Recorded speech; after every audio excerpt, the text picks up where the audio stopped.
You can escape earthly justice with the right lawyer, but who will stand for you in heaven's court? Let that settle in for a moment. Because there comes a time when the gavel doesn't slam in a courtroom, it resounds in the spirit realm.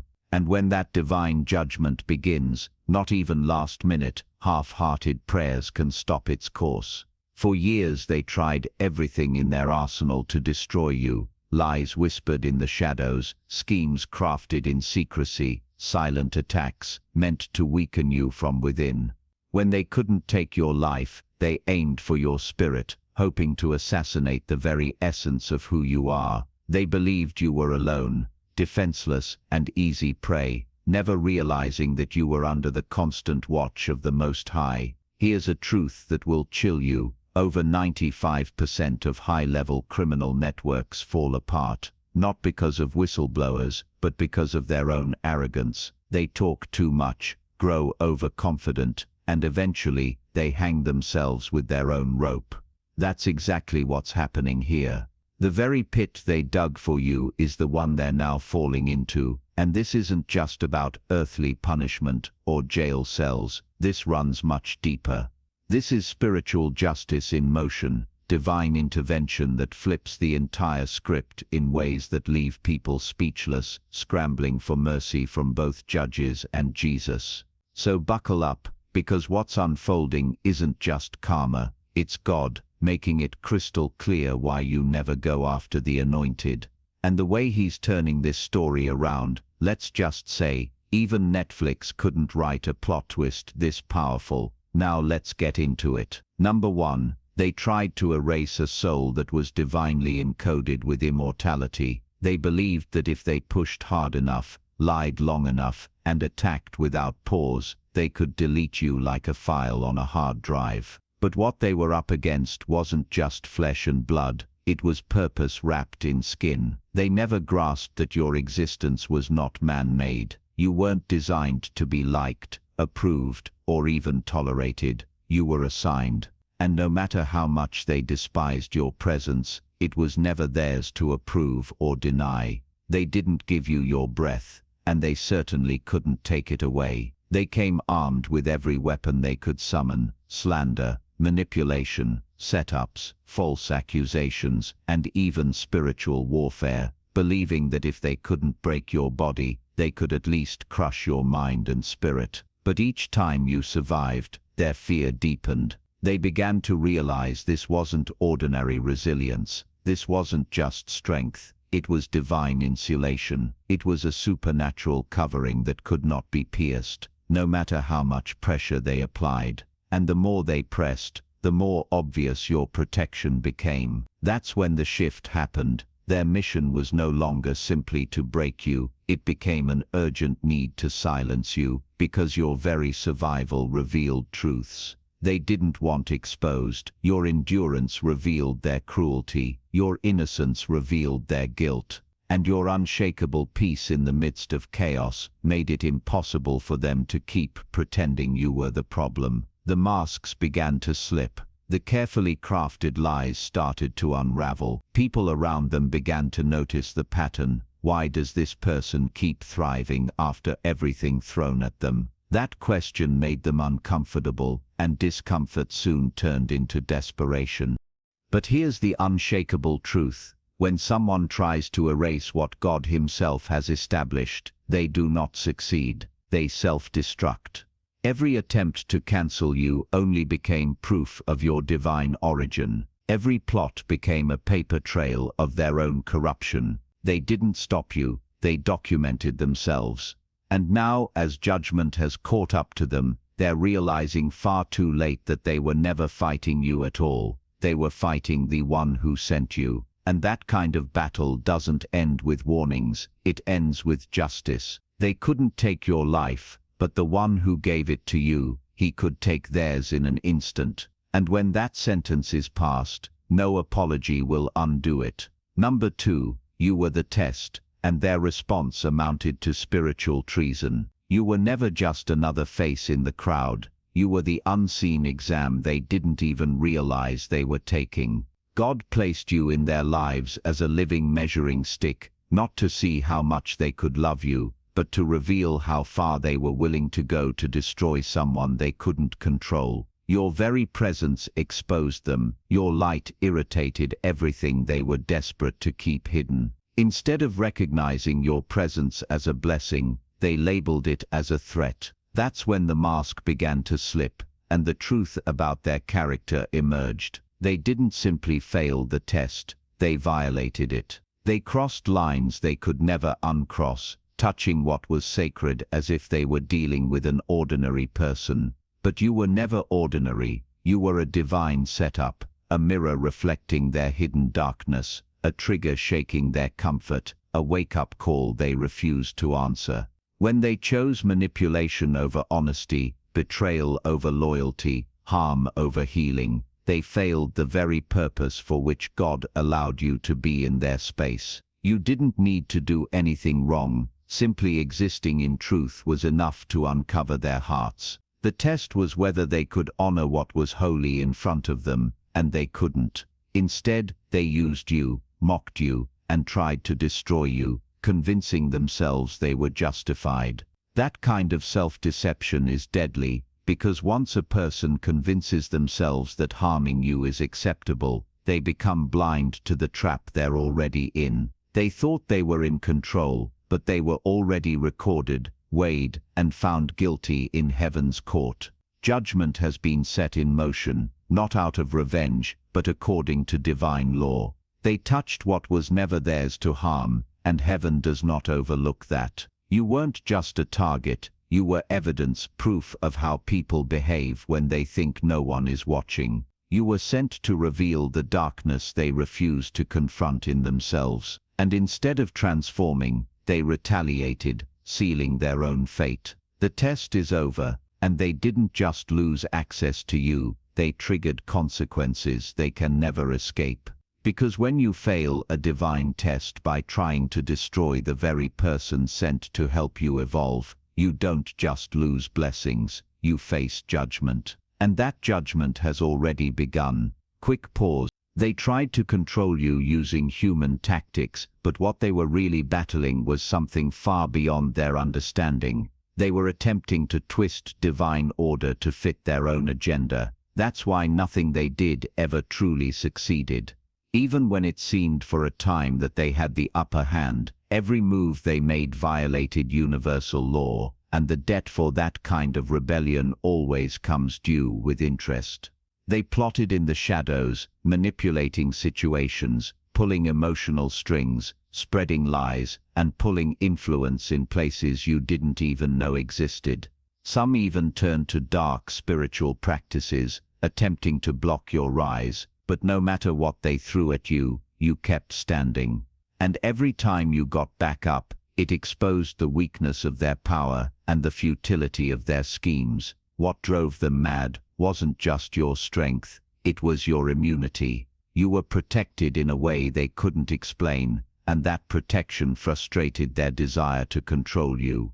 They broke natural laws trying to interfere with a supernatural calling. They tried to contain what they did not create. And when people try to play God without divine authority, the first thing that begins to break is themselves. What they called strategy was actually self-destruction. They pushed harder because they couldn't accept that someone they deemed beneath them was actually chosen. But spiritual elevation doesn't require their permission, and that truth was their undoing. Now they are reaping exactly what they've sown. Not because you cursed them, not because you wished them harm, but because divine law does not sleep, cannot be bribed, and never overlooks a single thing. The same force they defied is now collecting the bill. Every tool they used to block your path has become evidence against them. You didn't have to fight back. Heaven fought for you, and heaven never loses. Heaven doesn't just win battles, it writes history. The laws they broke were never yours to enforce, but they were God's to avenge. And that time is now. Number 4, they thought that if they couldn't kill you physically, they could assassinate your destiny. Obsessed with your downfall, they realized they couldn't touch your body, so they targeted your purpose. If they couldn't end your life, they would at least try to paralyze your future.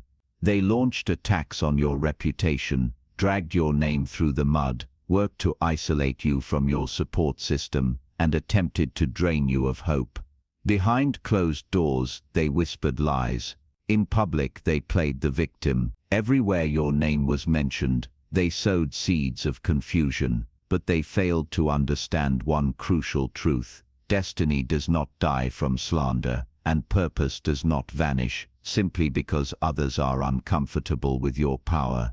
Their mission was never just to hurt you, it was to rob the world of the very gift you were born to give. That's why their attacks were relentless.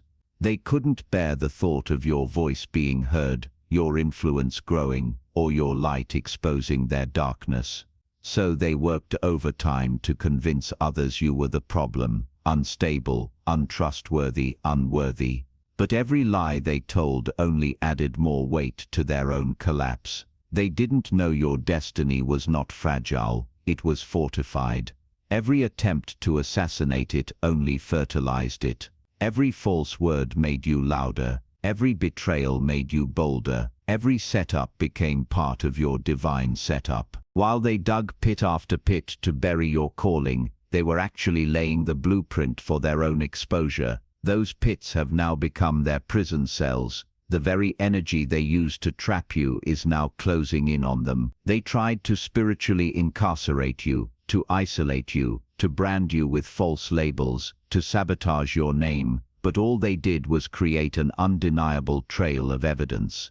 What they meant to destroy you has now become a mirror, and the world is finally seeing what has been hiding behind their masks. They thought they could erase your mission, but instead they became the proof of it. The intensity of the attacks you endured is living confirmation of the magnitude of your calling, and now, the silence they tried to force on you is being shattered by the sound of justice knocking on their door. Number 5.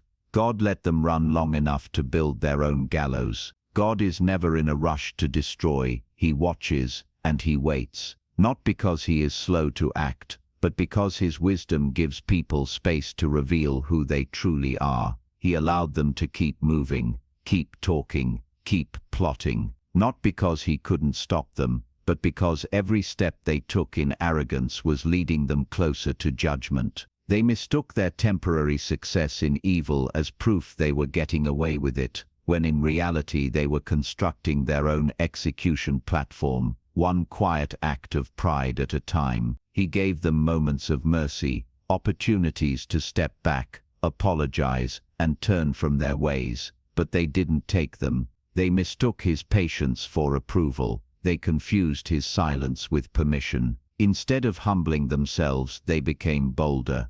Instead of repenting, they expanded their wickedness. And that is the danger. When ego becomes louder than conscience, people begin to believe they are untouchable. But God never forgets. He simply collects. He allows people to go far enough until their own actions speak louder than any accusation. The rope they thought they controlled was actually the lifeline, meant to pull them back to truth. But in arrogance, they wrapped it around their own necks, not physically, but spiritually, binding themselves to every lie, betrayal, and corrupt intention. Now that truth is surfacing, that same rope has become the chain that exposes them. They set traps, filed false reports, spread gossip and manipulated situations, believing no one would ever know. But God was watching, letting the evidence build itself. Too proud to stop, too blind to see, they dug their own hole.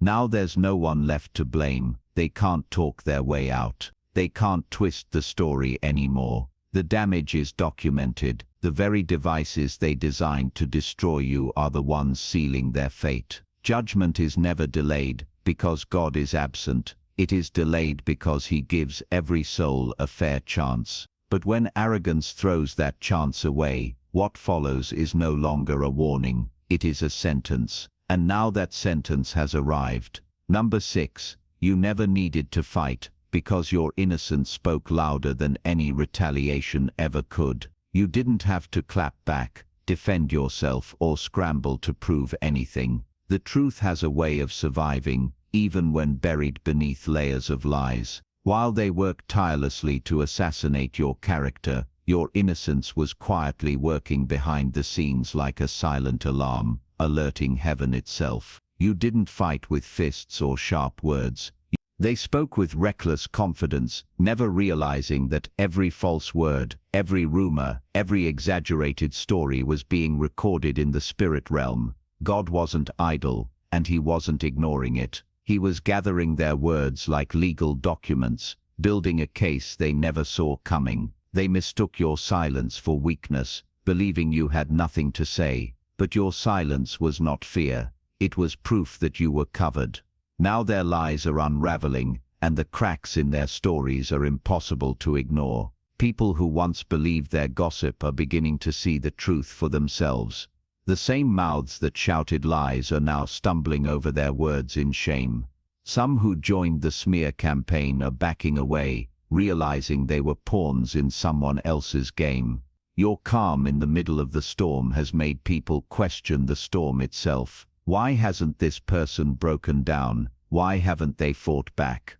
And that's when the truth becomes undeniable. The way you carried yourself without bitterness, without revenge, proved where the real strength lay. Now people are looking at the situation with new eyes, realizing it was never about you being wrong. It was about them needing someone to destroy, because your light exposed their darkness. You didn't need revenge. You didn't need to prove yourself. God was watching, collecting, and now revealing. The same ones who tried to bury you in lies are now drowning in truth. Number 7. They underestimated the reach of divine surveillance. They truly believed they were safe because no one was physically watching. They assumed secrecy meant immunity. No cameras, no witnesses, no immediate punishment. So in their minds they were untouchable, but they forgot the most critical truth. Divine surveillance sees what human eyes miss. The unseen realm doesn't need CCTV footage or phone recordings. It doesn't miss a whisper, a thought, or a hidden motive. While they laughed in the dark, schemed in secret, and smiled in public, heaven was recording every single detail, every private conversation, every deleted message, every shady deal, every false smile followed by a curse behind your back.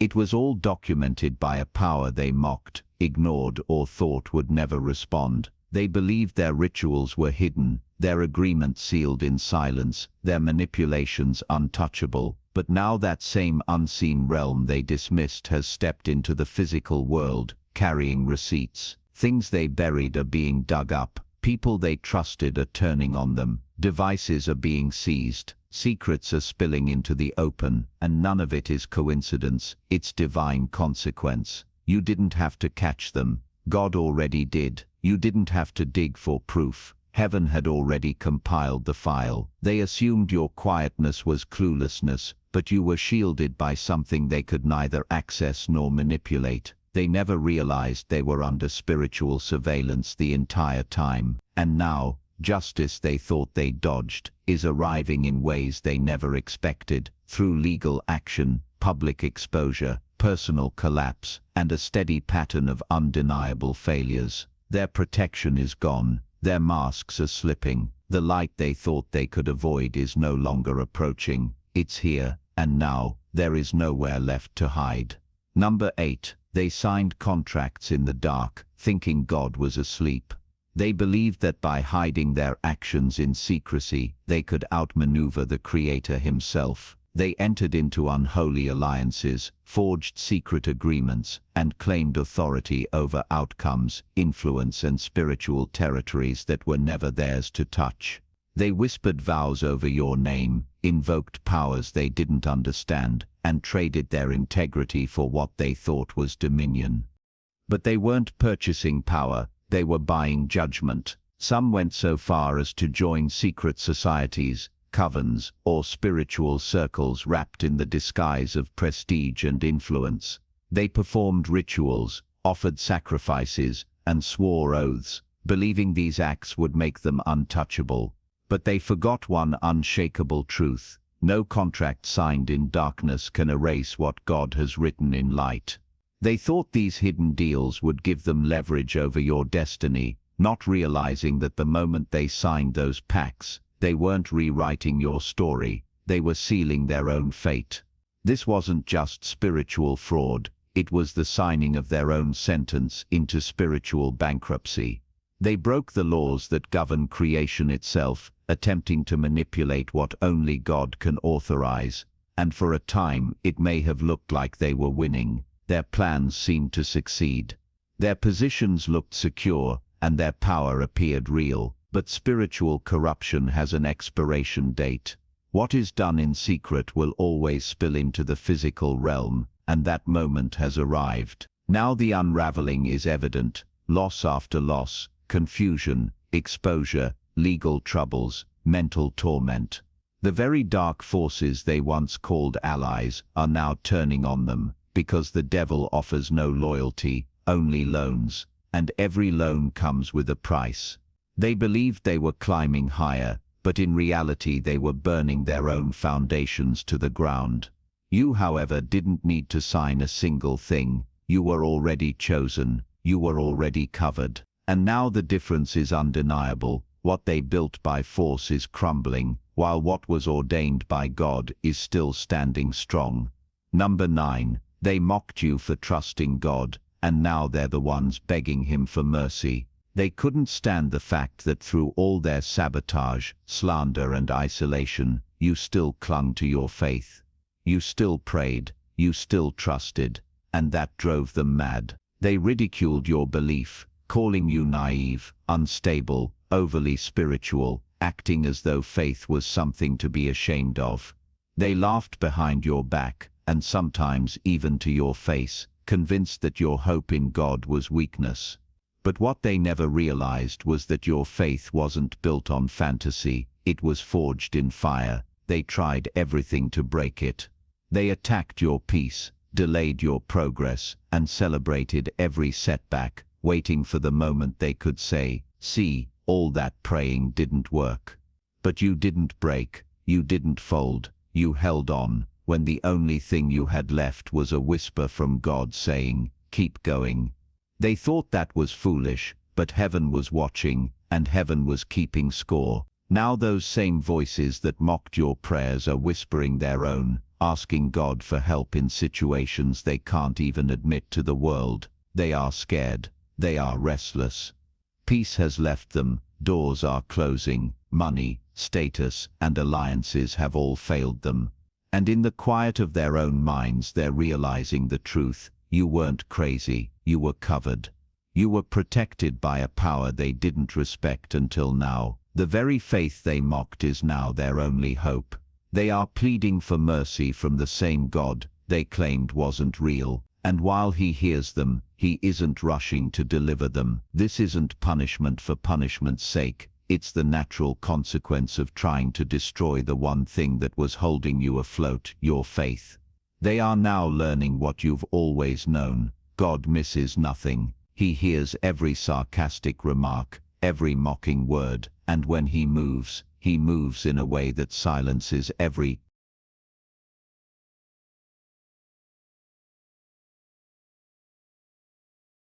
critic. Their pride has collapsed, and the only option left is the same one they once ridiculed, begging God for mercy. Number 10. They launched witchcraft, but forgot that God owns the battlefield. In their desperation to stop you, they abandoned all restraint and turned to spiritual warfare, not in righteousness, but in rebellion. They tapped into dark forces, thinking they could block your blessings, delay your progress, and invade your peace. They sought out false prophets, paid spiritual workers, raised altars in secret, and invoked powers they didn't even fully understand, convinced that with enough effort, they could override your divine covering. But they made a fatal mistake. They never stopped to ask who owned the battlefield. They treated the spiritual realm like a playground, something to be manipulated for selfish gain, not realizing that the moment they targeted a soul sealed by God, they trespassed into territory they had no authority to enter. You were not just another target. You were chosen, sent, and marked by heaven before you were even born. That means no curse, no ritual, no spell, no matter how elaborate or expensive, could override what God had already decreed. The problem with using darkness to fight light is simple. Darkness can never win. It may cause brief confusion, it may create temporary discomfort, but in the end it always turns on the one who wields it. And now, that is exactly what's happening. The very spirits they called upon are backfiring. The altars they built are collapsing. The energy they sent out is boomeranging back toward them, fiercer than they ever imagined. God allowed it for a season, not because he lacked power,